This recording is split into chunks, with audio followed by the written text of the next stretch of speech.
Assalamualaikum warahmatullahi wabarakatuh.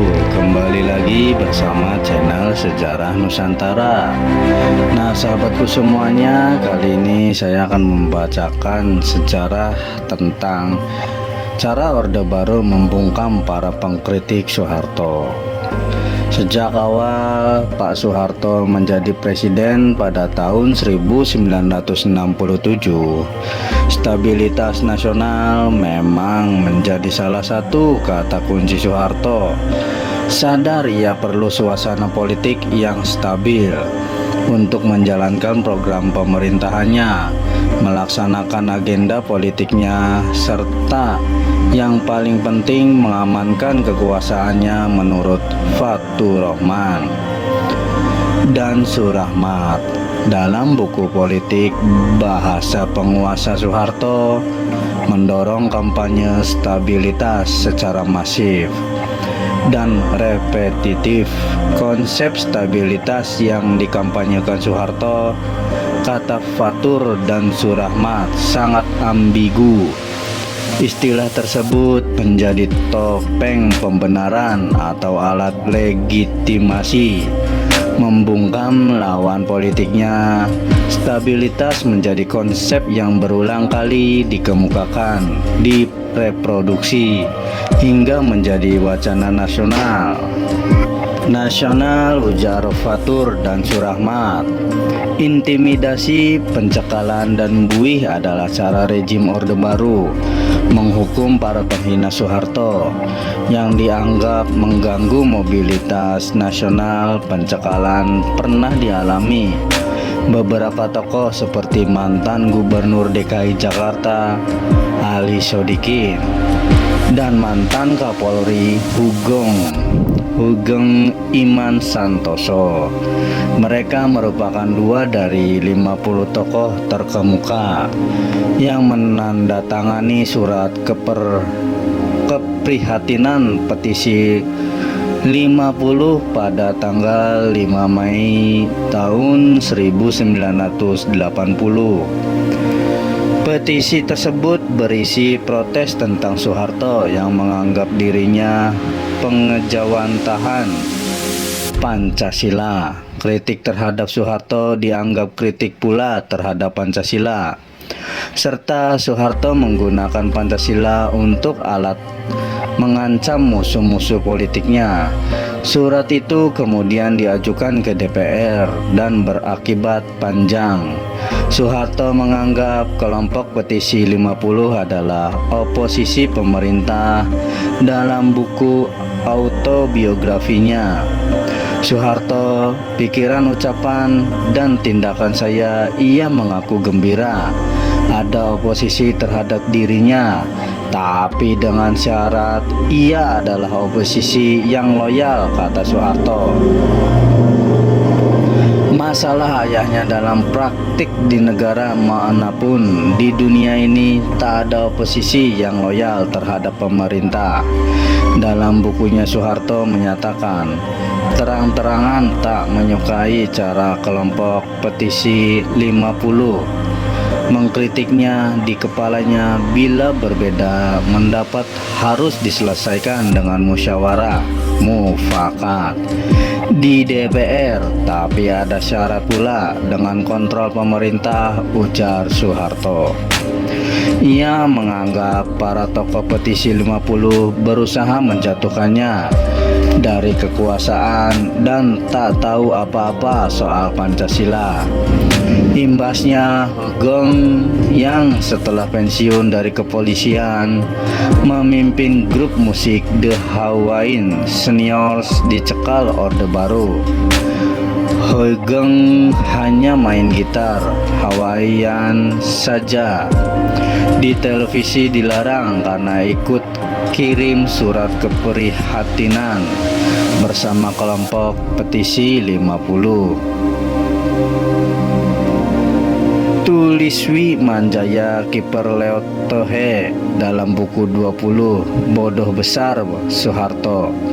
Ali Sadikin bahkan mengalami pencekalan sosial dan politik. Dalam buku Pres, Bang Ali menjawab. Ia mengisahkan segala pencekalan itu. Ia mengaku kedutaan asing mencoret nama anggota petisi 50 yang biasa diundang. Mereka sewaktu akan bertolak ke Belanda dan mengurus paspor pada tahun 1985 untuk menemani istrinya Nani Arnasi yang tengah sakit. Ia dinasehati Kepala Imigrasi Jakarta Pusat bahwa selama di luar negeri tak boleh berpolitik. Ia juga diwajibkan melapor ke kedutaan besar. Saya juga diminta tidak lebih dari 2 bulan berada di luar negeri, kata ahli. Ia tak diizinkan berceramah di kampus-kampus ternama seperti Institut Teknologi Bandung dan Universitas Gadjah Mada. Ia dilarang pula tampil dalam pembukaan Pekan Raya Jakarta yang diadakan setiap tahun. Padahal saya yang mendirikan Pekan Raya Jakarta, tuturnya. Orang yang diperintahkan untuk mengendalikan para tokoh petisi 50 termasuk Ali adalah Sudomo pada tahun 1988. Sampai tahun 1993, ia menjabat sebagai Menteri Koordinator Bidang Politik dan Keamanan. Dalam sebuah wawancara kepada pers pada awal tahun 1990-an, Sudomo mengakui sendiri pencekalan itu cekal tanggung jawab. Saya kalau Ali mau menuntut ke pengadilan silakan, saya akan hadapi, ujar Sudomo. Seperti dikutip dari buku Pres bertanya, Bang Ali menjawab, ketika masa Orde Baru sebuah undang-undang warisan rejim demokrasi terpimpin Soekarno masih dipakai, yakni Undang-Undang Nomor 11 PNPS 1963 tentang pemberantasan kegiatan subversi. Pembikinnya jarang menggunakan PNPS versi, tapi penggunaannya justru dilakukan di zaman Orde Baru, tulis Profesor Kajian Indonesia pada Universitas Monash, Australia, Ariel Heryanto, dalam sebuah artikel Undang-Undang tentang Subversi terbit tanggal 17 Februari tahun 1996. Undang-undang subversi akhirnya dijadikan sebagai alat untuk membungkam lawan politik. Rezim Orde Baru, Ariel menyebut, undang-undang itu merajalela, tak hanya mengena ke pejabat tinggi era pemerintahan Soekarno, tapi juga petani, perdesaan, dan intelektual muda yang masih berkuliah. Menurut Ariel, ada nyaris 500 narapidana subversi pada tahun 1989. Dua kategori yang biasa digunakan pihak keamanan yaitu ekstrim kiri dan ekstrim kanan. Sejumlah narapidana subversi lain dikategorikan pemberontak dan gerakan separatis yang tak berdasarkan agama. Sisanya datang dari kasus-kasus ekonomi atau yang kurang jelas datanya, tulis Ariel. Di samping itu ada 3 pasal dalam KUHP yang digunakan sebagai alat untuk mengancam menghina presiden di zaman Orde Baru, yakni pasal 134, 136, habis dan 137. Pasal 134 berbunyi, penghinaan terhadap presiden atau wapres diancam dengan pidana penjara paling lama 6 tahun atau denda paling banyak 4.500. Pasal 316 Bus menyatakan pengertian penghinaan dalam pasal 134 mencakup perumusan perbuatan dalam pasal 135 jika yang dilakukan di luar kehadiran yang dihina dengan tingkah laku lisan atau tulisan di muka umum bertentangan dengan kehendaknya dan karena itu merasa tersinggung.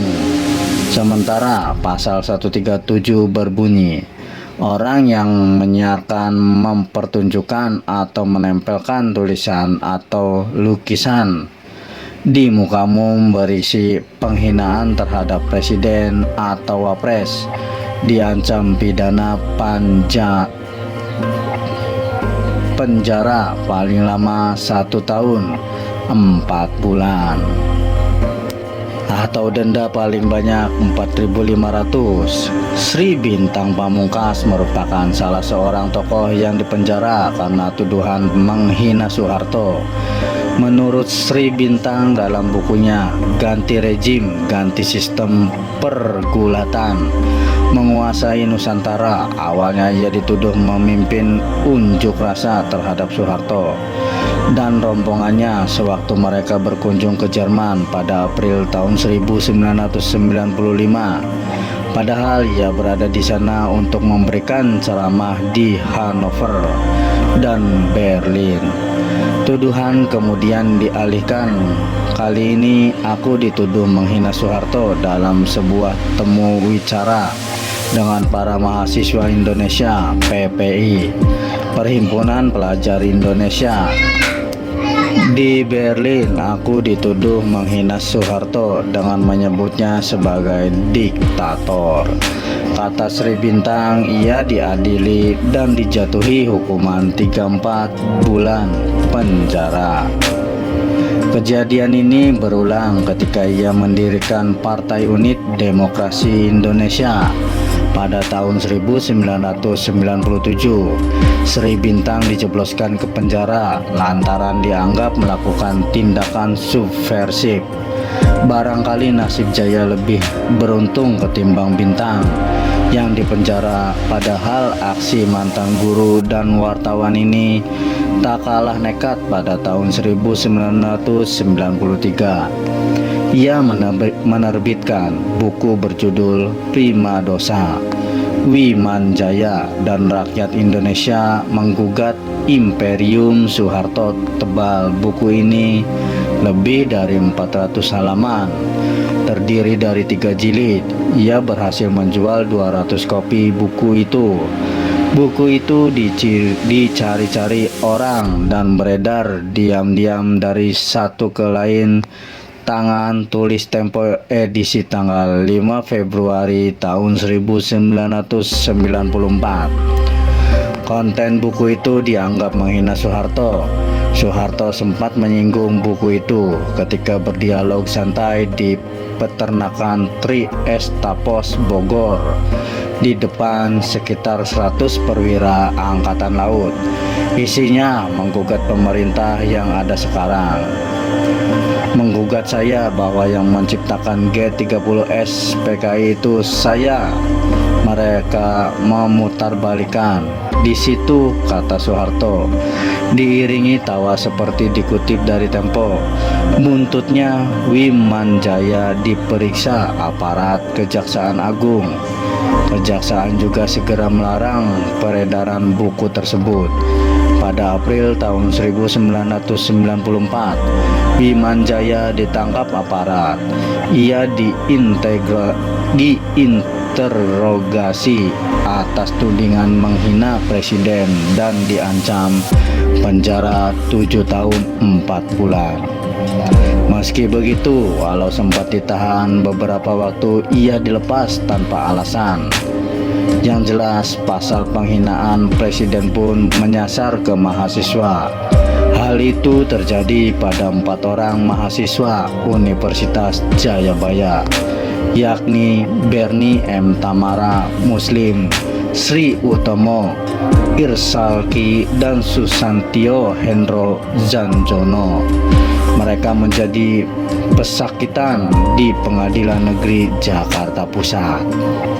pada media tahun 1977, mengutip Tempo edisi tanggal 11 Juni tahun 1977, ketika mengadakan kegiatan pekan orientasi mahasiswa pada tahun 1976. Mereka dianggap menghina presiden dan ibu negara.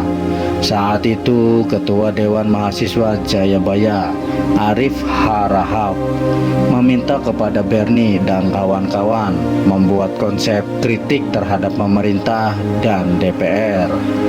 Mereka mengangkat dugaan korupsi di Pertamina yang tengah hangat, lalu mereka menggunting kata-kata di koran dan majalah disusun sedemikian rupa sehingga dapat ditafsirkan menghina presiden dan istrinya.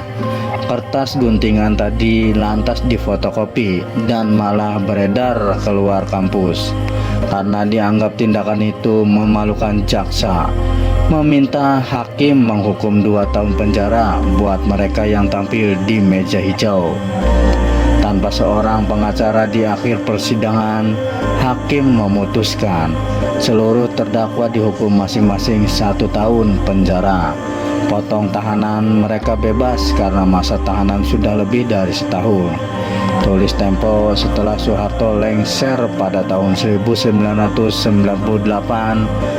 Pasal penghinaan presiden masih dipakai. Tempo edisi tanggal 16 Mei tahun 2005, pasal 134 KUHP yang kerap digunakan pada masa Orde Baru,